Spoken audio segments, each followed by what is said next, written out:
Well, let me get you updated on what to expect today, because most of the day you won't have to deal with this wintry system that we've been talking about. It is chilly outside. Teens and a 20 showing up. 20 for Midway right now, but 11 in Aurora and 15 for DeKalb. Again, most of your day will just be clouds that are going to be in place, and we should be able to get the temperatures in the low to mid 30s. But by the time we get past sunset, that's when snow will start to overspread the area.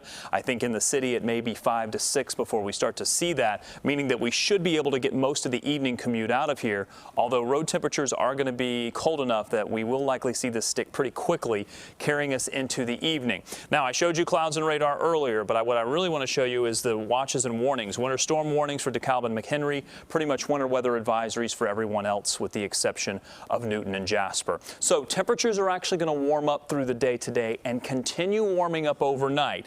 Initially, this will begin as snow. I think we'll get through about maybe 10 to midnight tonight when we'll start to see this transition from snow to maybe a little bit of freezing rain. I do think this will come down as a little freezing rain or perhaps some sleet, carrying us through about maybe 4 or 5 in the morning.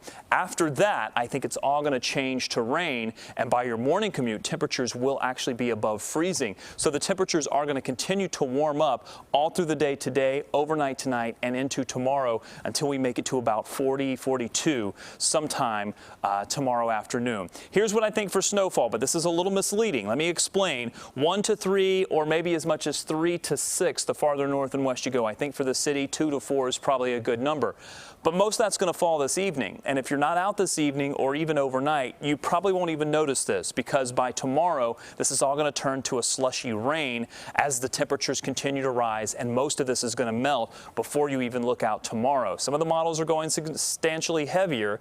I don't know that we're necessarily going to see some of those numbers that far to the south. I think we're going to see most of those higher numbers farther to the north. Rain for Wednesday, because remember, this is all going to change over. We have another system that's going to arrive on New Year's Day, but for now we're just going to call that one a wintry mix.